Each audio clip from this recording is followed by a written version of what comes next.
السلام علیکم بہن، کیسی ہیں آپ؟ جی وعلیکم السلام جی سسٹر، حسن صاحب. جی بولیں، خیریت سے ہیں آپ؟ ٹھیک ہیں انشاءاللہ؟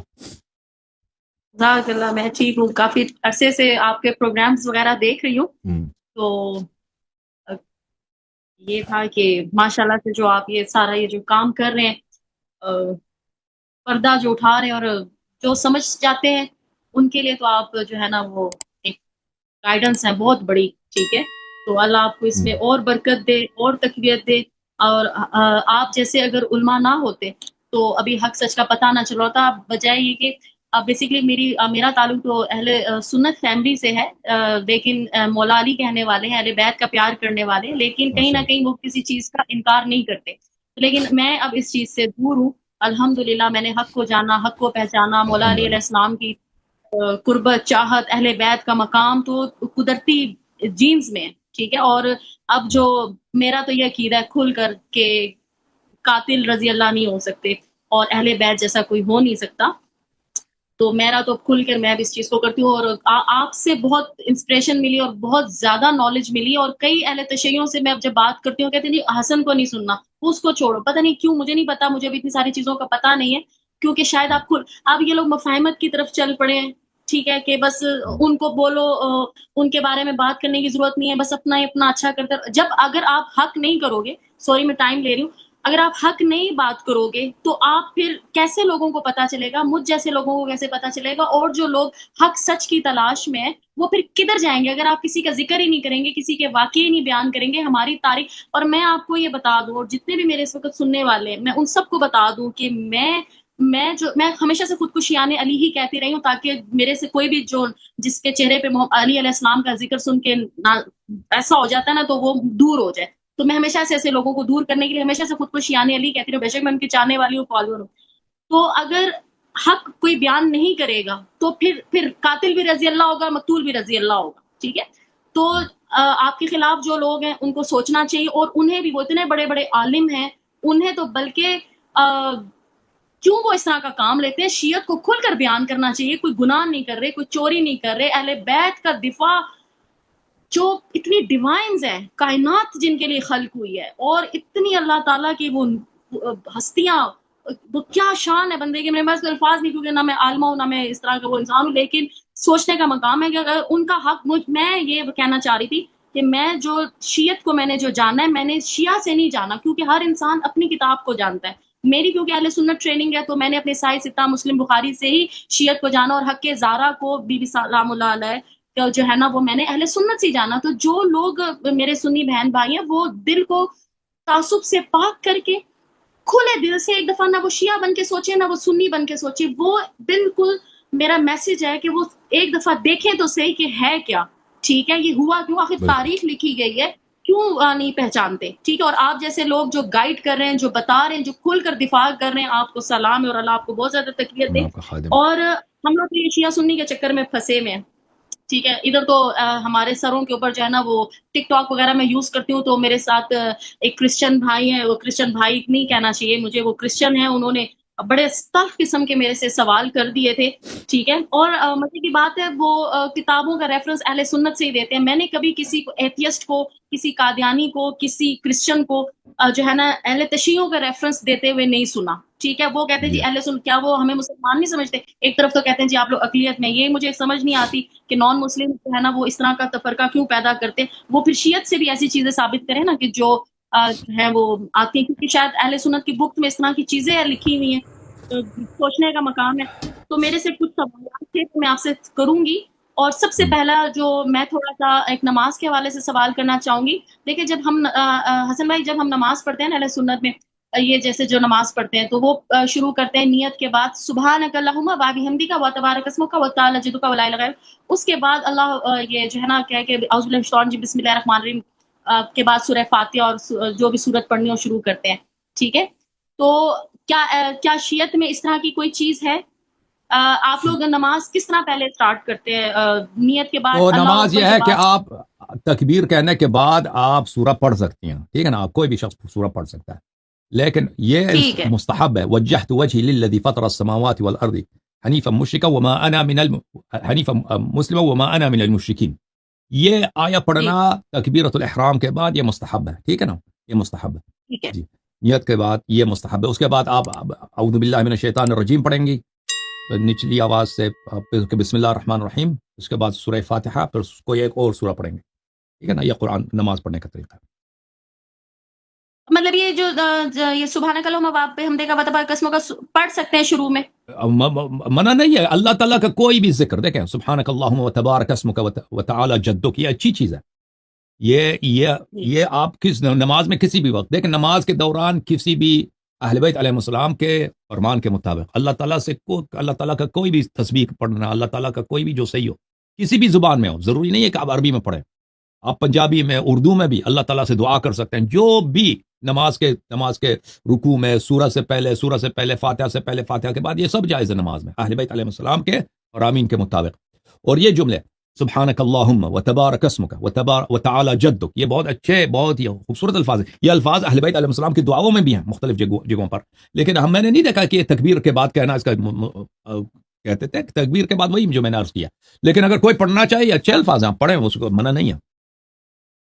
ठीक है। क्योंकि मेजॉरिटी अहले तशरीह जो हैं वो नियत के बाद सूरह फातिहा से और सूरत मिटा के शुरू करते हैं, तो ये वाला अहले सुन्नत पढ़ते हैं। इसलिए जानना चाह रही थी कि क्या मुझे ऐसा करना चाहिए नहीं। अच्छा, दूसरी बात है सर, कुरान शरीफ की जो सूरह मायदा में वजू का तरीका है, उसमें ये लिखा हुआ है कि जो है, मैं तो अब ज़ाहिर पाँव को मसा करती हूँ, लेकिन ये है कि मैं बगैर किसी वजू की नियत से पहले अपने पाँव को कोई छींटे पड़ गई, कुछ होगी, वो मैं धो लेती हूँ, साफ कर लेती हूँ, फिर अच्छी तरह खुश करती हूँ, फिर मैं वजू के लिए खड़ी होती हूँ। तो अब मैं मसा ही करती हूँ, जैसे कुरान शरीफ में मेंशन है।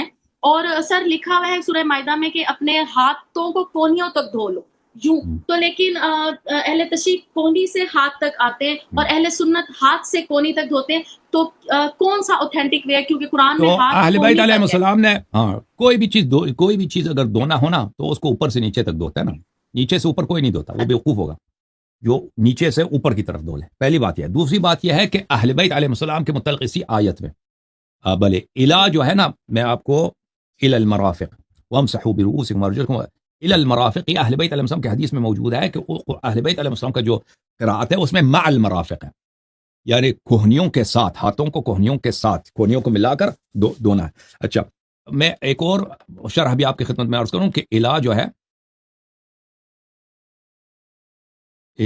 अरबी ज़बान में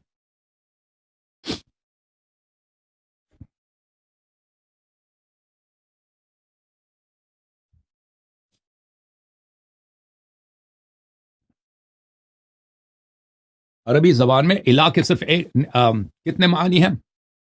इला के 8 मानी मुगनी में बताया इब्न हिशाम ने। अच्छा, मैं आपको वो मानी आपको दिखा देता हूँ। इला का सिर्फ मतलब ये नहीं कि तक, यानी मुंतहल गाया, सिर्फ ये कि किसी डिस्टेंस का जो एंड होता है, सिर्फ वही माना। और भी माने हैं, मुलाजा करें किताब मुग़नी लबीब अन कुतुब अल-आरिब इब्न हिशाम, चाप अल-मक्तबा अल-असरिया। मैं आपको यहाँ पे सफ़ा नंबर 88 में लेके चलता हूँ। ये यहाँ पे सफ़ा नंबर 88 है इला, क्योंकि आया यह है इलल मराफ़िक़ थुम्मा अतिम्मु सियाम इलल लैल, इंतहा उस ज़मान, किसी ज़मानी फासले के इंतहा के लिए। वल मअय्या अस्सानी मअय्या, ठीक है ना। दूसरा माना क्या है? मअय्यत के लिए, मअय्यत।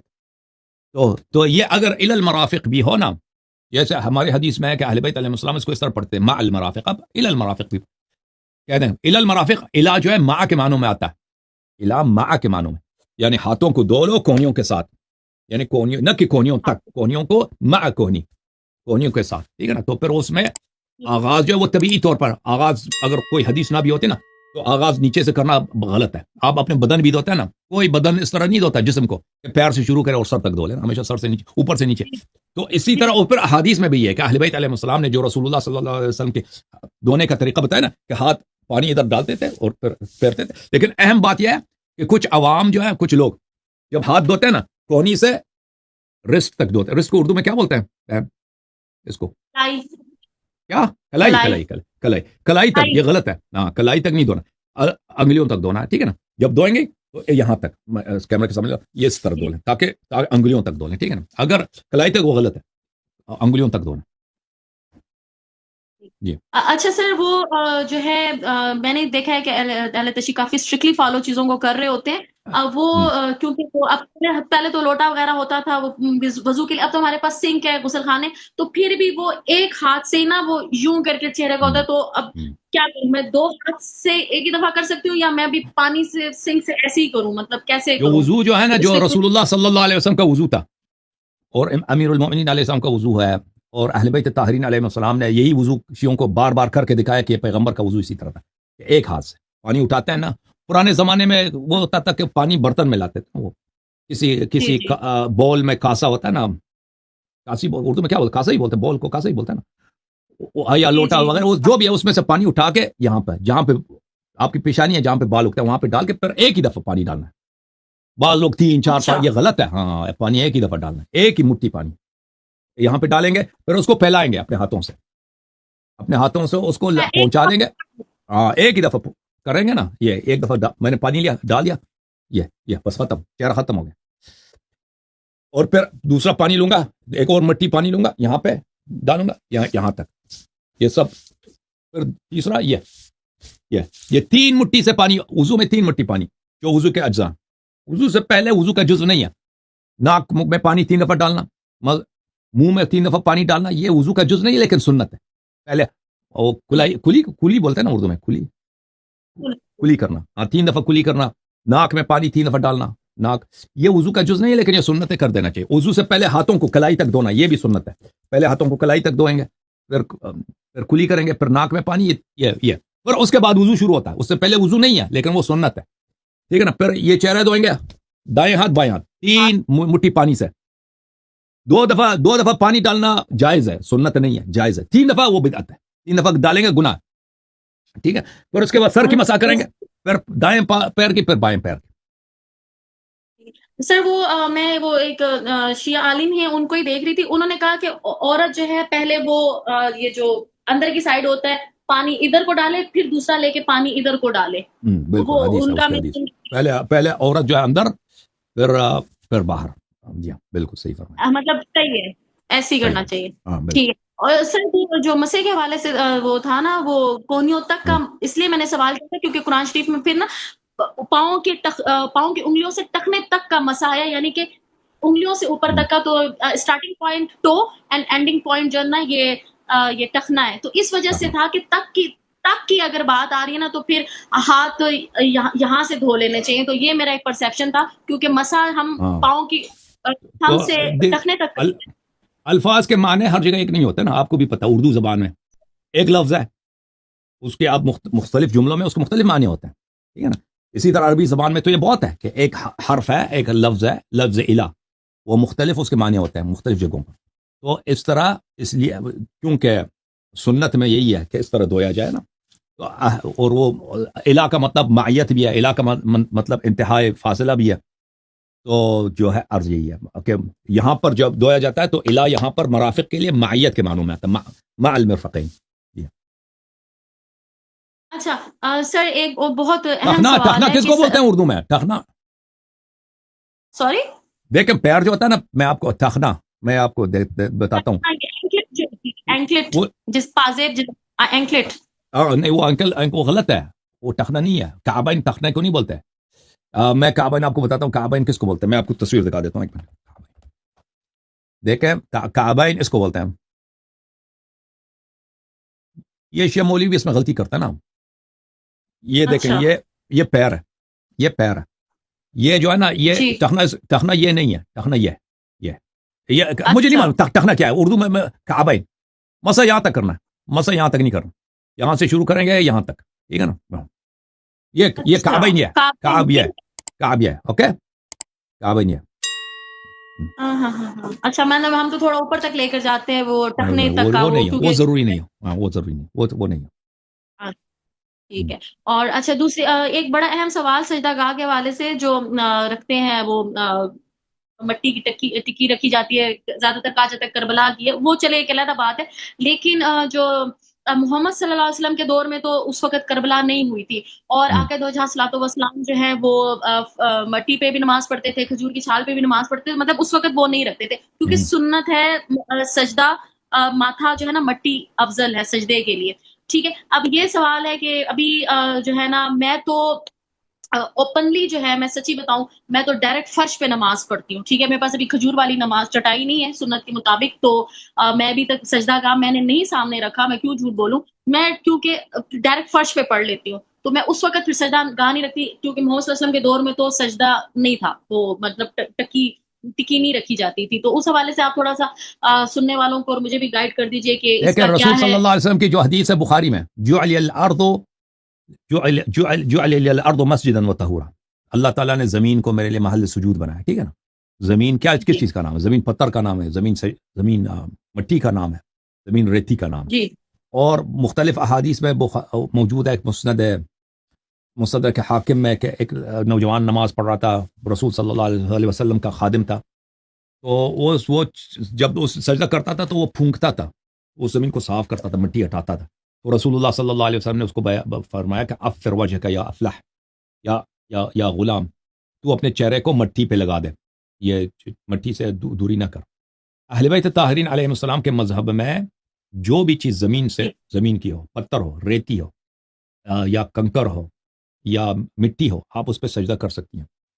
इसी तरह आप जो चीज़ उगता है ज़मीन से, जो प्लांट्स उगते हैं ना, लकड़ है, पत्ते हैं, आप उस पर सजदा कर सकते हैं, मगर ये कि वो खाने का चीज़ ना हो। अगर वो ऐसी चीज़ है जो खाने की, मसलन ऐसा पालक है, पालक के पत्ते पे आप सजदा नहीं कर सकते, वो खाने की चीज़ है, ठीक है ना, जो ज़मीन से उगता हो लेकिन वो खाने की ना हो, वो आप। इसी एडिबल तरह नहीं, आप ठीक आप जो है कागज़ पे कर सकते हैं, ये भी हदीस है, कागज़ पे आप सजदा कर सकते हैं। इसी तरह आप जो है उन चीज़ों पर जो कपड़े की चीज़ें हैं उस पर सजदा नहीं कर सकते, और इसी तरह खाने की चीज़ों पे सजदा नहीं कर सकते। कोई रोटी लगा के उस पर सजदा करना, ये नहीं कर सकते। कपड़ा जो है मतलब वो जो फर्श होता है ना, कालीन वगैरह घर में होता है, उस पर सजदा नहीं कर सकते, क्योंकि वो उसकी जो मटेरियल है वो कपड़े वाली मटेरियल है। इसी तरह आप सजदा नहीं कर सकते किस चीज़ पर, कोई चीज़ जो मादन हो, मिनरल हो, सोना चांदी या कीमती पत्थर, अकीक जवाहरात, इन पे सजदा नहीं कर सकते। इन चीज़ों पे, बाकी हर चीज़ पे सजदा कर सकते हैं, ठीक है ना। तो इसलिए आप जब सजदा करती हैं, अगर फर्श पे सजदा करती हैं, फर्श किस चीज़ का, अगर फर्श जो है फर्श जो है चटाई है, वो सही है। अगर फर्श चटाई नहीं है, कालीन है, फर्ज करें वो पॉलिएस्टर का बना है या वुल का बना है, ऊन का बना हुआ है, तो वो गलत है ना, वो सजदा बातिल है। तो फिर कागज़ वगैरह लगा सकते, कोई ज़रूर नहीं है सजदगा लगा दें, ये सजदगा अफजल है, खाक करबला अफजल है। सबसे बेहतरीन जो है खाक है, मट्टी पे सजदा करना चाहिए ना, मट्टी पे सजदा करें इंसान। लेकिन अगर कोई नहीं है, मट्टी नहीं है, कागज़ पे सजदा करें, लकड़ी लगा दें, सजदा करें, चटाई पे सजदा करें, लेकिन फर्श पे सजदा ना करें। लेकिन सबसे बेहतरीन वही है कि खाक करबला पे आप सजदा करें। जी सही जज़ाक। अच्छा, वो क्योंकि वो मिर्ज़ा इंजीनियर है ना, उसने कहा कि जो है ना सजदा 7 चीज़ों सजदे के जो है ना 7 प्राइज़ है, माथा, आपके दोनों घुटने, आपके ये दोनों हत्तियाँ, और आपके जो पाँव के जो थंब्स होते हैं ना, बड़े वाले टोज़, वो 7 चीज़ें होगी। तो कहता है फिर अगर इस तरह की बात है तो सिर्फ़ अहले तशरीह जो है वो सिर्फ़ सामने सजदा गाह रख रहे होते हैं। अगर मिट्टी के ऊपर अफ़ज़ल है तो फिर वो 7 और टिकियाँ भी हाँ, उन्हें रखनी चाहिए। तो इस तरह की तो वो उसने इस बकवास चीज़ का को देखें। हाँ, तो सजदे में वो लेकिन जो चीज़ें वाजिब हैं वो बिग टोज नहीं है। बिग तो अगर टोज हैं, टोज पैर के जो अंगुलियां हैं ना, पैर की अंगुलियां जमीन पर रख दें, ये है। वो सिर्फ अच्छा, शर्त नहीं है कि टोज के अलावा अगर कोई और लगे तो वो हराम है, नहीं, टोज लगा दें जमीन पे, ये सजदा हो जाता है। लेकिन उसके अलावा नाक भी है, नाक भी इसका भी करना चाहिए। लेकिन वो उसकी हदीस है ना हमारे पास, ये टोज वगैरह की नहीं है कि आप टोज या अपने जो हथेली है या घुटने हैं ये भी आपने मट्टी पे रखना है, कपड़े पे नहीं आ सकते, ये नहीं है। लेकिन इस माथे के लिए जो सजदे का जो असल चीज़ है ना, चेहरा जमीन पर रखना, ये तो सबको पता है कि असल जो तजल्लुल है अल्लाह के सामने, जो इंसान अपने आप को तहकीर करता है, अपनी नफ्स की तस्गीर करता है, इंसान कहता है मैं छोटा हूं, मैं जलील, मैं गुनाहगार हूं, मैं तेरे इज्जत के सामने मैं एक हकीर रूसिया हूं। तो ये किससे होता है? ये घुटने जमीन पर रखने से नहीं होता, ये चेहरा जमीन पर रखने से होता है, चेहरा मट्टी पर रखने से होता है ना।